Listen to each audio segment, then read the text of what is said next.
Ողջույն, եթերում հարցազրույցն է, զրուցակիցս ազգային ժողովի Հայաստան դաշինքի պատգամավոր Գեղամ Մանուկյանն է։ Բարև ձեզ։ Շնորհակալ եմ, պարոն Մանուկյան, հրավերն ընդունելու համար։ Պարոն Մանուկյան, չհաղթեց ձեր դաշինքը, ավելին կորցրեց ազգային ժողովում արդեն ներկա տեղը, երկրորդ խոշոր խմբակցություն լինելու տեղը, այսպես ասեմ։ Ինչու՞։ Որովհետև մրցակցային դաշտը ավելի լայն էր, եթե 21 թվականին հիմնական գործող կամ միակ գործողը Հայաստան դաշինքն էր, հիմա ընտրապայքար էին մտել էլի խոշոր ընդդիմադիր ուժեր եւ դրա համար ձայների վերաբաշխում էր։ Բայց տվյալ դեպքում գերխնդիրը մեր հաղթել չհաղթել մեկ կամ երկու ավել մանդատ ունենալու հարցը չէր, հարցը այս իշխանության վերարտադրությունը թույլ չտալն էր, որ ամբողջական թեև չստացվեց, բայց առնվազն այս իշխանությունը զրկվեց մի ահառելի լծակների գործիքակազմից, բայց դեռ շարունակում է մինչև վերջ անօրինականություններով փորձել ինչ-որ կորցրած բաներ ետ բերել եւ երեք կենտրոնական ընտրական հանձնաժողովում տեղի ունեցածը ուղղակի իրավաբանության հետ կապ չունեցող, օրենքի հետ կապ չունեցող, օրենք բռնաբարող որոշում էր, որովհետեւ իշխանությունը կենտրոնական ընտրական հանձնաժողովի իր ենթակաների ձեռքով որոշեց, որ կարող է գողանալ ընտրություններին մասնակից եւ անցողիկ շեմը հաղթահարող կուսակցություններից մեկի Բարգավաճ Հայաստանի 5 մանդատ։ Եվ երեք ուղղակի շատերը, նույնիսկ մեր հետ կապ չունեցող մարդիկ, իրավաբաններ կարկամել են։ Ուրիշ բառ չկա, կարկամել են, այսինքն սևով սպիտակի վրա գրված է հետեւյալը։ Կարծեմ ընտրական օրենսգրքի 101 հոդվածն է, այնքան էին վստահ, որ պետք է դա գործադրի կենտրոնական ընտրական հանձնաժողովը, որ այս իշխանությունների նկատմամբ օրինակ լոյալ Դանիել Հովհաննիսյան հենց առաջին օրվանից վստահում էր, որ վերահաշվարկ է լինելու։ Ընտրական օրենսգիրքը ասում է, որ վերահաշվարկ արվում է, եթե դա կարող է ազդել ընտրությունների արդյունքի վրա։ Բակ Հովհաննիսյանը այսօր լուրջ դեմքով ասում է չի ազդում։ Այնինչ այդ վերահաշվարկը 3 ընտրատեղամասում վերահաշվարկի արդյունքում նախ խորհրդարանում կարող էր հայտնվել եւս մեկ քաղաքական ուժ, վերահաշվարկի արդյունքում նրանց հայտնվելուց հետո խորհրդարանում քաղաքացիական պայմանագիրը զրկվելու էր 3/5 քվեից, որը շատ հաճախ անհրաժեշտ է լինում օրենսդրական կամ նշանակումների հետ կապված։ Ամբողջությամբ ձևախեղել են ընտրությունների արդյունքը եւ լուրջ դեմքով վերահաշվարկ որոշ ընտրատեղամասերում, որտեղ նաեւ խնդրահարույց կետեր ու մեկնաբանություններ արել էր նույն ընդդիմադիր քաղաքական ուժը կամ ուժերը, այդտեղ վերահաշվարկներ տեղի են ունեցել։ Չէ։ Դուք վերաքվեարկության մասին եք խոսում, հա, որովհետեւ տեսեք նույն կենտրոնական ընտրական հանձնաժողովի նախագահն էլ ասում էր վերաքվեարկություն չնշանակելը չի նշանակում խախտումն անտեսել։ Իրենք ընդունում են, որ խախտումներ եղել են այս կամ այն ընտրատեղամասերում, ընդդիմության արձանագրումների հետևից են գնացել, այդտեղ վերահաշվարկներ իրականացրել են, բայց ասում են նաև դա նշանակում է չընտրել այնպիսի միջոց, որը կարող է ավելի խորացնել ընտրողների կամքի աղավաղումը, նշանակում է վերաքվեարկություն չանելը կարող է, վերաքվեարկություն անելը կարող է նման աղավաղման պատճառ հանդիսանալ։ Հիմա այստեղ մի տարօրինակ բան կա կամ գուցե զարմանալու։ Ընդդիմությունը ասում է, որ կան ընտրախախտումներ, դա ընդունում է եւ դրա հետևից գնում է կենտրոնական ընտրական հանձնաժողովը, հետո ընդդիմությունը ասում է, որ ձեր բառը օգտագործեմ, գողանում է այս կամ այն քաղաքական ուժի քվեն, որի կամ եթե գնանք վերաքվեարկության, գուցե մի ուժ էլ անցներ։ Ոնց հասկանալ այստեղ։ Ես կետ առ կետ գամ։ Տեսեք ինչ է։ Օրենքը սահմանում է, որ եթե խնդրահարույց այնպիսի դեպքեր կան որևէ ընտրատեղամասում, չեղյալ են հայտարարվում դրա արդյունքները եւ նշանակվում են նոր քվեարկություն։ Օրենքը պարզ ասում է, առավելևս օրենքը ասում է, եթե ընտրությունների արդյունքի վրա այդ վերաքվեարկության չեղյալ հայտարարված ընտրատեղամասերի քվեները կարող են ազդել, պարտադիր պետք է վերաքվեարկություն լինի։ Տվյալ դեպքում նորից եմ ասում, հիմա Բարգավաճ Հայաստան կուսակցությունը ուղղակի մի քանի տասնյակ քվեի կարիքն ունի, որ հաղթահարի շեմը։ 30-32 մոտավորապես։ Այն 3 ընտրատեղամասում, որտեղ չեղյալ է հայտարարել կենտրոնական ընտրական հանձնաժողովը, այդ ընտրատեղամասերում նույնիսկ նախորդ քվեարկության արդյունքով Բարգավաճ Հայաստան ինքնաբերաբար անցնում էր խորհրդարան։ Այսինքն հիմա պարտադիր է վերաքվեարկությունը, որպեսի ընտրությունների ամբողջական պատկերը լինի։ Հիմա այսօր ԿՀ նախագահ մեծ հոդված է գրել, ինչ է հիմնավորում։ Ասում է, քանի որ ընտրությունները ավարտվել է, այդ 3 տեղամասում, որ վերաքվեարկություն լինի, ընտրողները, քանի որ գիտեն այլևս ովքեր են հաղթել, ով ինչ քվե է ստացել, ընտրողները այլևս կաշկանդված կլինեն։ Այդ նույն տրամաբանությամբ Վագ Հովակիմյան մի բերան բան չի ասում Նիկոլ Փաշինյան։ Գիշերը դեռ նույն Մեղրի ընտրատեղամասը փակված չէր։ Մի քանի ընտրատեղամասում քվեարկությունը ընթանում էր։ Նիկոլ Փաշինյանը ելույթ է ունենում եւ հայտարարում է ես հաղթել եմ, բնականաբար ազդելով այդ ընտրողների վրա։ Այս նախադեպը, որ կենտրոնական ընտրական հանձնաժողովը 3 թույլ չտվեց վերաքվեարկություն անել, ամբողջովին հետապնդում է, շարունակություն ասեմ, իրականում կենտրոնական ընտրական հանձնաժողովը քաղաքական պատվերով ուրբաթ օրը չեղյալ հայտարարեց այդ 3 ընտրատեղամասերի արդյունքները, որպեսի Բարգավաճ Հայաստան կուսակցությունը Բայց ախր ընդդիմադիրները դեիք շեշտել, որ այս կամ այն ընտրատեղամասում եղել են ընտրախախտումներ եւ կենտրոնական ընտրական հանձնաժողովը արձագանքել է ձեր ինչի, այսինքն ասում եք քաղաքական պատվերով վերահաշվարկը։ Ոչ, մեր ասածը ինչ էր։ Մեղրի, Նուբարաշեն, որտեղ զինվորներն էին, որտեղ Այո, հիմա շարունակեմ, ինչպես են ատում մեր բանակը, որ կարող են զինվորներին նման ձև նսեմացնել։ Մեղրի դեպքում ասում են հերթափոխի փոփոխություն է եղել, դրա համար ուշ են հասել։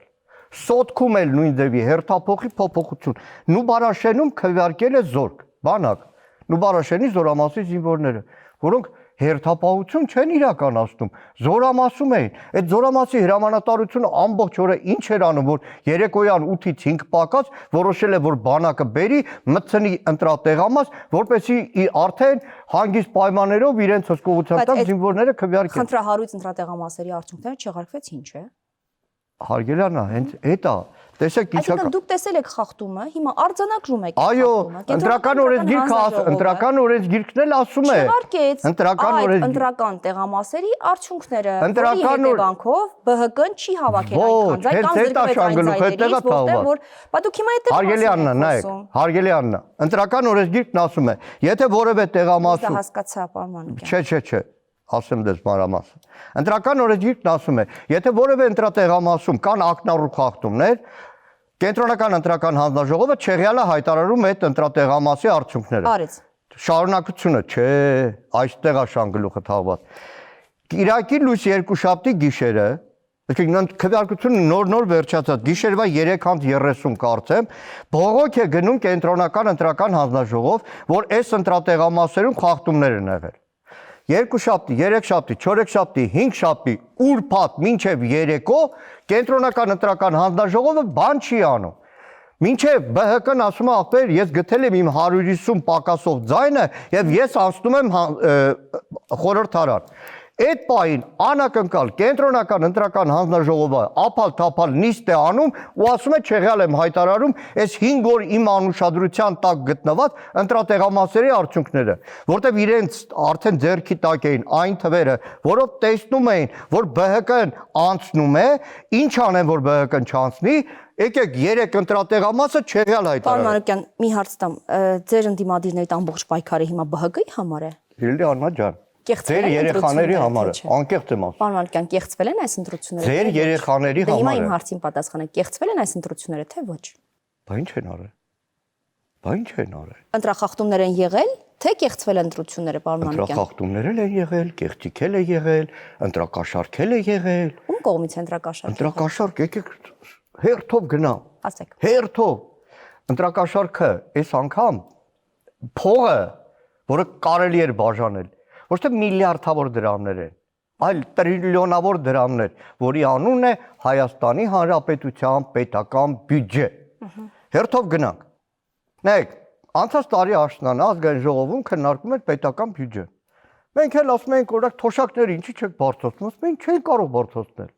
1000 դրամով երթում պատառոտում Նիկոլ Փաշինյանը, որ 1000 դրամով չի կարող թոշակը բարձրացնել։ Հիմնավորում էր, որ անհնար է բյուջեն հոտ չի պայթելու։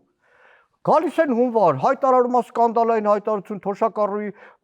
թոշակը, որ 10,000 դրամ բարձրացնենք, ի՞նչ է փոխվելու Թոշակառուի կյանքում։ Մեկ էլ գալիս է հաստում ընտրությունների պռունկը,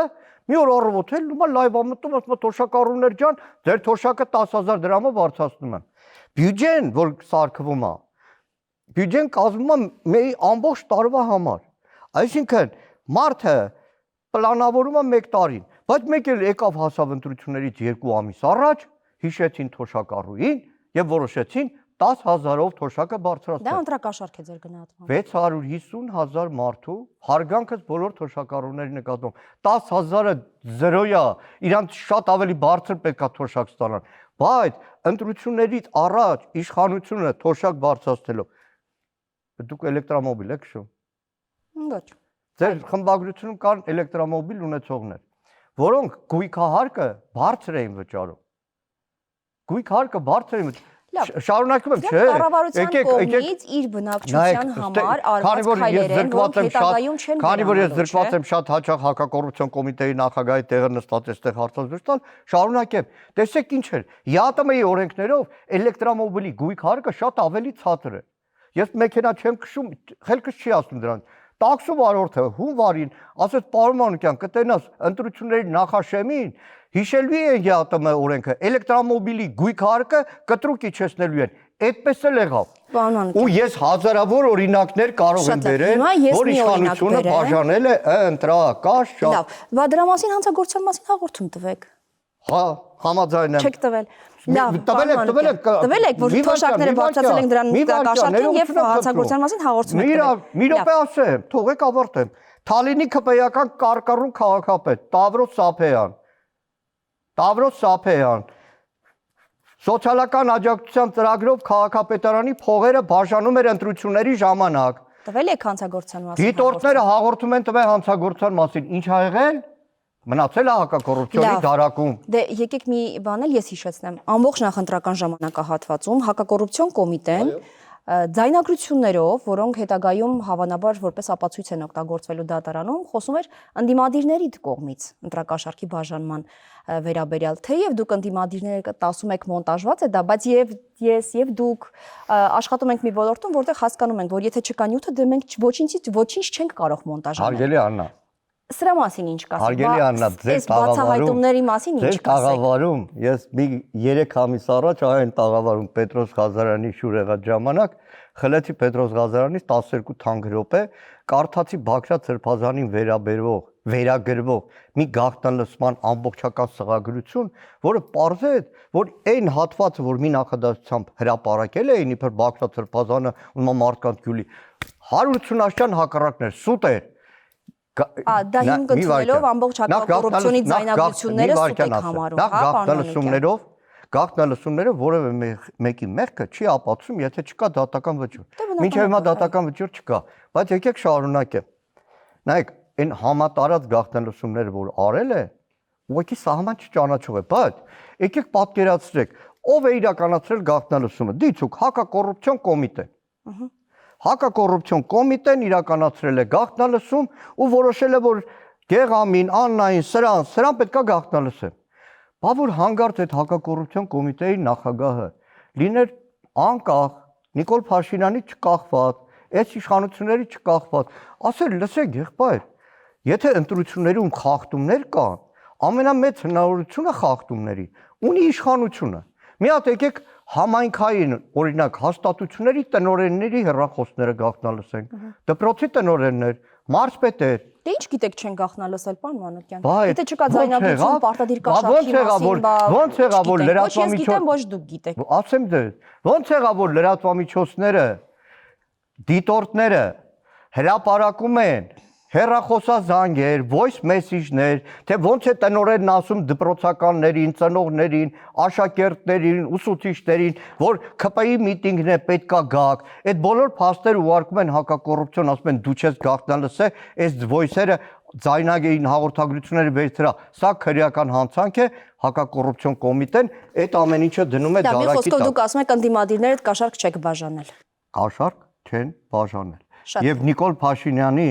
այն այլանդակ հայտարարությունը, որ ընդդիմության ձայն տված 100% վստահ է, որ առանց կաշառք ոչ մեկ ձայն չի տվել, քաղաքացիների արձագանքի չէր, հազարավորները գրում էին, որ դատի են քեզ տալու։ Եվ վստահ եմ մեր բազմաթիվ հայրենակիցներ դատի են տալու Նիկոլ Փաշինյանին, որը զերպարտել է մեր ազնիվ քաղաքացիներին, որոնք իրենց գաղափարով, կամքով, խելքով ու երկրում ստեղծված վիճակից անհանգիստ գնացել ընդդիմությանը քվե են տվել, որ վերջապես այս ժողովուրդ ազատվի ԿՊ-ից Նիկոլ Փաշինյանին։ Քվեն ավելի շատ ոնց որ գնաց իշխանությանը։ Իրենք 700,000-ից ավելի հավաքեցին, դուք հավաքական ընդդիմությամբ չկարողացաք։ Բնականաբար շատ մեծ դեր ունի այն բոլոր լծակները, որ կիրառել է, բայց մի փաստ ասեմ։ Հիմա մեր շտաբում նաև ամբողջական քննություն է տարվում, որովհետև շատ կասկածելի բաներ կան։ Տեսեք ինչա կատարվել։ Փակ ծրար, փակ ցուցակ, գաղտնի ցուցակ, ոնց կուզեք անվանեք, որը իրավապահներն ու բանակն են քվեարկում։ X թիվ է եղել, 15000 կարծեմ։ Իրանց ստորագրությունները այդ ամփոփաթերթիկներում չի դրվում, իրանք առանձին ցուցակով է ստորագրում։ Հիմա մեր փորձագետները շտաբում աշխատող, տեսեք ինչ են պարզում։ Այն փաստաթղթեր, որ արդեն կենտրոնական ընտրական հանձնաժողովը հրապարակել է, մեկ էլ պարզում ենք, որ ստորագրությունները, ընտրությունների մասնակցածների քվեների տարբերությունները ոչ թե կենտրոնական ընտրական հանձնաժողովի հայտարարած է 15 թե 18000-ն է, այլ մոտ 10000-ով ավել, որը անհայտ է թե որտեղից է։ Հիմա այդ հարցում մանրամասն ուսումնասիրություն ենք անում եւ այդ ամբողջ ծրագրերը բնականաբար կգնան նաեւ սահմանադրական դատարան։ Հիմա դուք դիմել եք Թե դիմելու եք, պատրաստում եք։ Երբ եք դիմելու սահմանադրական։ Որոշումը պիտի լիներ, հետո պիտի դիմեիք, ճիշտ է։ Օրենքով սահմանված կարգով, որտեղ տաժանեկիր աշխատանք է, բազմաթիվ փաստեր կան։ Իդեպ որպեսզի նոր ընտրություններ նշանակվեն, երկրորդ փուլ նշանակվի։ Գործընկերներին առաջարկել են, որ նաև հանրային հեռուստատեսությանը անդրադառնան, որը կոպտագույն խախտում է թույլ տվել ընտրությունների օրը 44 րոպե ուղիղ հեռարձակելով ԿՊ-ի նախընտրական շտաբի մամուլի ասուլիսը, երբ որ ընթանում էին ընտրությունները, որտեղ հնչել է նախընտրական կոչեր եւ հակաքարոզությունը ծավալվել ընդդիմադիր ուժերի նկատմամբ։ Լավ, դուք հիմա սահմանադրական դատարան եք դիմելու առաջիկայում, բայց ես հիշում եմ, որ ընդդիմադիրները հեչել չէիք վստահում սահմանադրական դատարանին, ասում եք, դե դա գործող իշխանության կազմավորված իր սիրելի մարդկանցով կամ իր կուսակիցներով կազմավորված սահմանադրական դատարան է, այսինքն ոչ լեգիտիմ դատարան է, բայց եթե ոչ լեգիտիմ է, ինչու եք դիմում։ Որտեղ Հայաստանի Հանրապետությունում ցավոք սրտի այդ գործիքակազմը կա։ Բայց եթե դուք չեք վստահում։ Դրա համար այնտեղ իրավաբանությունը մի քիչ ավելի ուրիշ է։ Սահմանադրական դատարանի անդամների մի մասը շատ հստակ ասոցացում է ԿՊ-ի հետ։ Եվ այդ դեպքում կա նաև բացառիկ։ Մասնակի չեք վստահում սահմանադրական դատարանի։ Կա բացառքի հնարավորություն, օրինակ եմ ասում, որոշ դատավորների։ Բայց դու պետք է օգտագործես քո բոլոր գործիքները։ Եվ այդ առումով նախորդ 5 տարիների մեր խորհրդարանական նաև պայքարում ես համոզված եմ եղել եւ դրա համար կարող է առերևույթ չի երևում, բայց ենթադրենք նույն падգամավորական հարցումներով տարբեր գերատեսչություն այնպեսի աղաղակող խախտումներ ենք հայտնաբերել, սկսած մեր երկրի ինքնիշխանության, տարածքային ամբողջականության կորստից, իշխանության գործողություններից, մինչև կոռուպցիա, մինչև անօրինական, մինչև իրավապահ համակարգի տոտալ օգտագործում քաղաքական նպատակներով։ Իդեպ այդ գործիքներից մեկը այսօր էլ եմ կիրառել։ Երեք իշխանությունը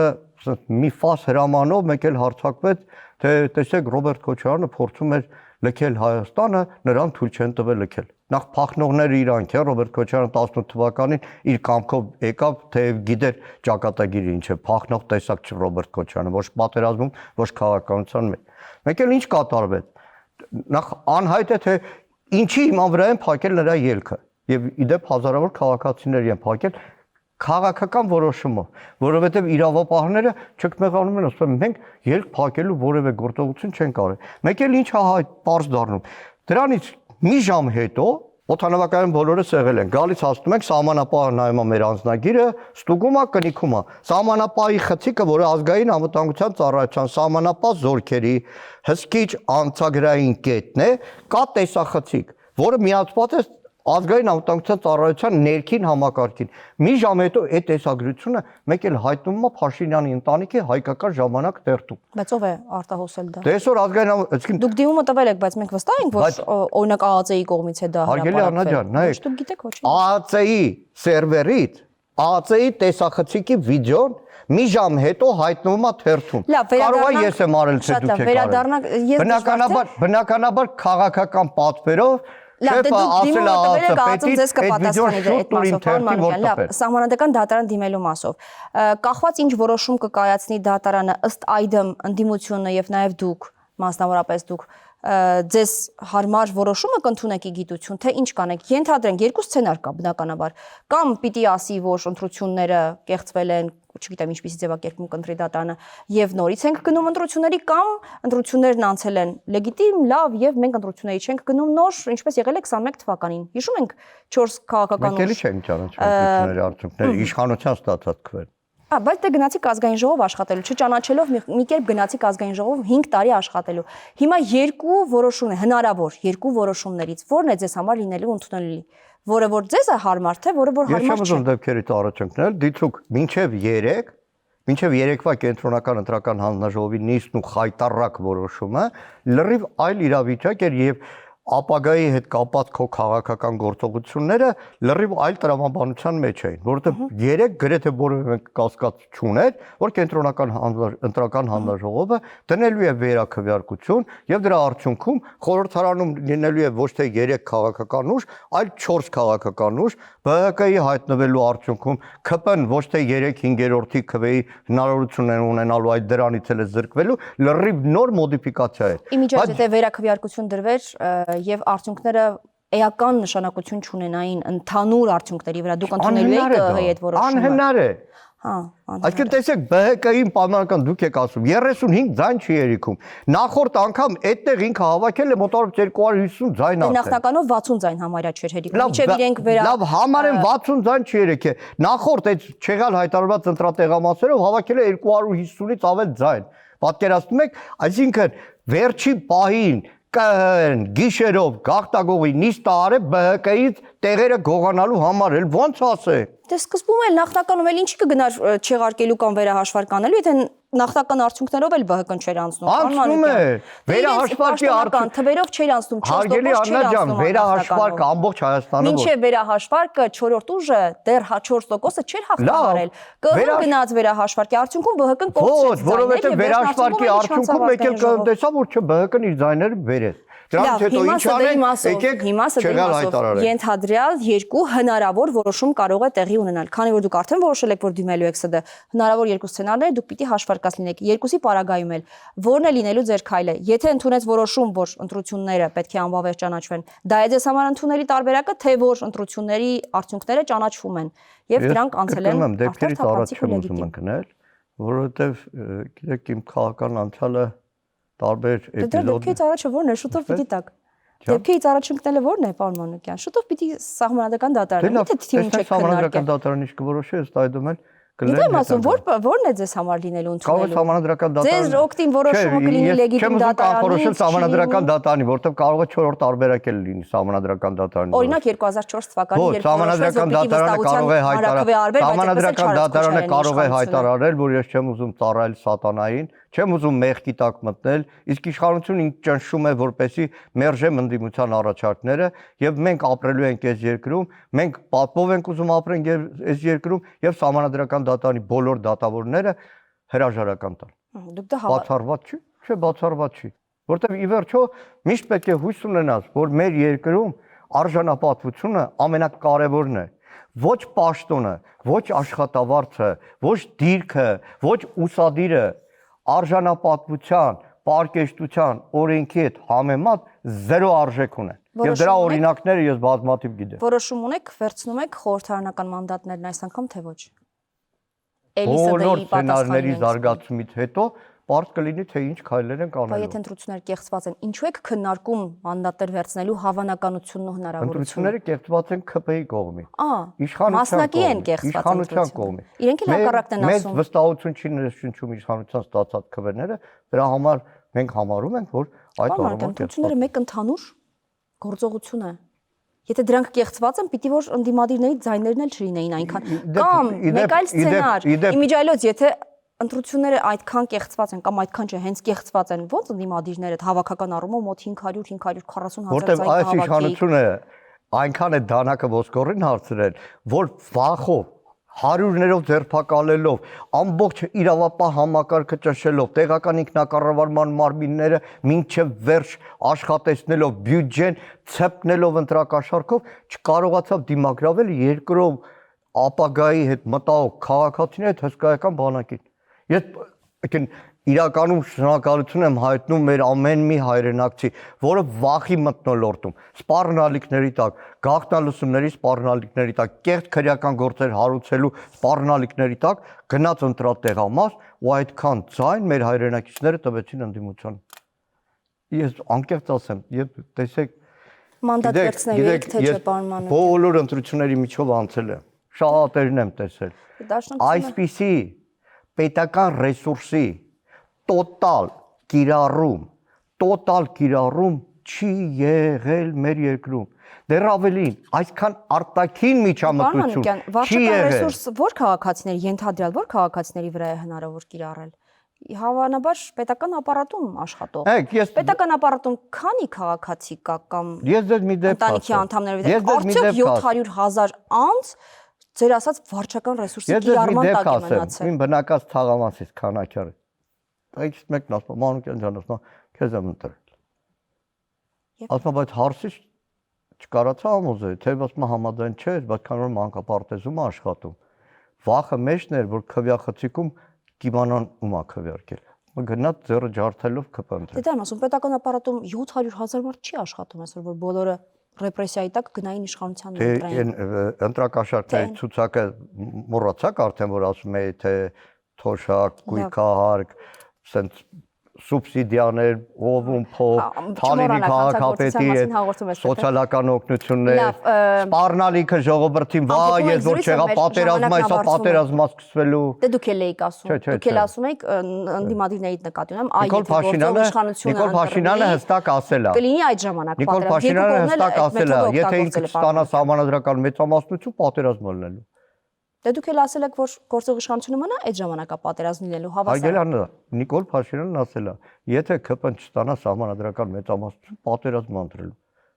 լինելու։ Այսինքն մարդը ոնց է լեզուն չի չորանում ու սեփական ժողովրդին պատերազմով սպառնում։ Պարոն Մանուկյան, դուք 21-ին գնացիք խորհրդարան, թեև այսօր մեր զրույցի ընթացքում էլ ասացիք, այն ժամանակ էլ չէիք ընդունում սահմանադրական դատանի որոշումը, որ ընտրությունները անվավեր չճանաչվեն։ Այս անգամ, չգիտեմ, գնալու եք խորհրդարան թե ոչ։ Կարող է կրկնվել 21-ի սցենարը, որ ի վերջո որոշեք գնալ խորհրդարան։ Նայեք, ես անհատ պատգամավոր չեմ կամ պատգամության տեխնացու։ Ես շատ կարգապահ կուսակցության անդամ եմ, դեռ ղեկավար մարմնի անդամ եւ շատ ամուր կուռ դաշինքի նաեւ պատգամության տեխնացու։ Իդեպ 35 տարվա Հայաստանի քաղաքական պատմության մեջ առաջի դեպքն է, որ դաշինքը մտնում է խորհրդարան 5 տարի կուռ գործում է, դրանից հետո շարունակում է նույն գրեթե ամբողջությամբ նույն ձևաչափով նոր ընտրություններ գնալ։ Եվ այդ առումով մեր կոլեգիալ քննարկումը եւ կոլեգիալ որոշումը վստահաբար ճիշտ ժամանակին կլինի եւ մեր ընտրողներին ու մեր հայրենակիցներին այդ որոշումը կբավարարի։ Չեք հիասթափեցնի ձեր ընտրողներին, եթե վերցնեք մանդատները, չէ՞ որ դուք գնահատում եք, որ ընտրությունները կեղծված են։ Բոլոր տարբերակում էլ գիտեք, այդ փորձեցին Հայաստան դաշինքի դեմ ամբողջ քարոզարշավի ժամանակ հարվածել, թե հիասթափված են, ոչ մեկ դες չի քվարկելու, չեք անցնելու անցողիկ շեմը։ Ամեն անգամ այդ կեղտոտ բաները կարդալուց աչքիս առաջ իմ հայրենակիցներն են գալիս, որոնց հետ այս 5 տարի մենք ամենօրյա շփման մեջ ենք։ Պարոն, փաստ կա։ 21-ին հավաքել եք 20 եւ ավելի տոկոս, եթե չեմ սխալվում։ Եկեք նորից հաղորդման ստիլ չեք անցել, բայց գուցե ընտրողները ձեզնից հիասթափվել են, գուցե եմ ասում, տեսեք պնդում չի սա։ Այն պատճառով, որ դուք 21 թվականին ասացիք, որ գնում եք խորհրդարան 1 օրակարգով։ Այդ օրակարգը գործող իշխանության հեռացումն էր։ Դուք 5 տարի շարունակեցիք աշխատել այլ օրակարգերով եւ 50+ ունենալը այդ պայքարի արդյունք է։ Բայց նորից եմ ասում, 21 թվականին դաշտում կար ընդդիմադիր մենակ Հայաստան դաշինքը։ Ու ասեմ թե այս քարոզարշավի ժամանակ այդ ամփոփենք ուժեղ Հայաստանի օրինակ շատ գործընկերների տեսնում ենք, որոնց հետ պայքարի մեջ է եղել ամբողջ 5 տարի։ Այսինքն ուղղակի